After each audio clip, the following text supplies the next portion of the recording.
আজ আমি কোথায় গিয়েছিলাম, সেখানে গিয়ে কি কি করলাম সবটাই শেয়ার করবো। তো হ্যালো বন্ধুরা, তোমরা সবাই কেমন আছো? চলে এসেছি নতুন একটি ভিডিও নিয়ে। আজ আমি বেরিয়ে পড়েছিলাম আমার দিদি বাড়ি যাওয়ার উদ্দেশ্যে, কারণ ওদের গ্রামে হচ্ছিল কদিন ধরে শীতলা মায়ের পুজো। আজ তারই ছিল ভোগ, আর সেজন্যই দিদি আমায় ডেকেছিল। এই দেখো, বলতে বলতে আমি চলেও আসলাম। এসেই আগে আমি দিদির কাছে ছুটলাম দেখা করার জন্য, কিন্তু দিদি তো আজ রান্নায় খুবই ব্যস্ত, আর সাথে দার সাথে গল্প, তাই আমাকে পাত্তাও দিল না। চলো আরেকজন স্পেশাল মানুষের সাথে তোমাদের আলাপ। ইনি হচ্ছেন আমার দিদির ছেলে সায়ক। অবশ্য ওকে আমরা ভালোবেসে সোনু বলেই ডাক। আর জানো তো বন্ধুরা, এর মতো দুষ্টু ছেলে পৃথিবীতে আর একটাও পাবে না তোমরা। আর ওর মধ্যে আরেকটি গুণ হলো, উনি ছবি আঁকতে খুবই ভালোবাসেন। তাই ওর বাবা কাল ওকে রং পেন্সিল কিনে এনে দিয়েছিল। সেই রং পেন্সিল দিয়ে উনি এতক্ষণ ধরে ছবি আঁকছিল, আর আমাকে ডায়েরি ধরে দিয়ে বললো, দেখো মাসিমণি, তোমার ছবি এঁকেছি আমি, তোমরাই দেখে বলো এটা কি আমার মতো দেখতে হয়েছে।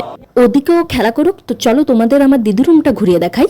এটাই হচ্ছে আমার দিদির রুম। কত সুন্দর তাই না? আমার তো খুবই ভালো লাগে। আর রুমের মধ্যে এই পেন্টিং গুলো সব থেকে বেশি ভালো লাগে। আজকেও সকাল থেকে খুবই ব্যস্ত ছিল, তাই ঠিকঠাক ভাবে রুমটা গুছিয়ে উঠতে পারি। তোমাদের আরেকটা জায়গা দেখো, এর মধ্যে সব থেকে বেস্ট পার্ট হলো এই জানালার ধারে গাছগুলো। এদিকে এসে দেখি দিদি রান্না প্রায় শেষের পথে, আর আমি কি করব ভেবে না পেয়ে আয়নার সামনে দাঁড়িয়ে একটু ঢং করে নিচ্ছে। আর এর মধ্যে সোনু স্নান করে চলে এসেছিল। ও নিজে নিজেই চুলে স্টাইল মেরে চিরুনি করছিল। তোমরা শুধু ওর ঢংটা দেখো, এতটুকু বয়সে এত স্টাইল আসে কোথা থেকে, আমি তো ভেবে পাই না। আমরা তো ওর বয়সে চুলে যে চিরুনি দিতে হয় সেটাই ঠিক মতো জানতাম, আর স্টাইল তো অনেক দূরের কথা। চুলে চিরুনি দিতে দিতে ও কি বলছিল তোমরা একটু শোনো।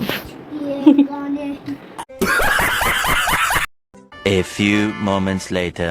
তো অনেকটা বেলা হয়ে গিয়েছিল। দাদাবাবু মায়ের প্রসাদ নিয়ে আসতেই দিদি আমার আর দিদার খাবারটা আগে বেড়ে দিল, কারণ আমাদের বাড়িও ফিরতে হবে তাড়াতাড়ি করে। মেঘের অবস্থা প্রচন্ড খারাপ। তো আমরা খেতে থাকি। ভিডিওটি এখানেই শেষ করলাম, দেখা হচ্ছে অন্য কোনো ভিডিওতে। সবাই ভালো থাকবেন, টাটা। দাঁড়াও ভিডিওটি কেমন লাগলো সবাই প্লিজ কমেন্টে জানিও।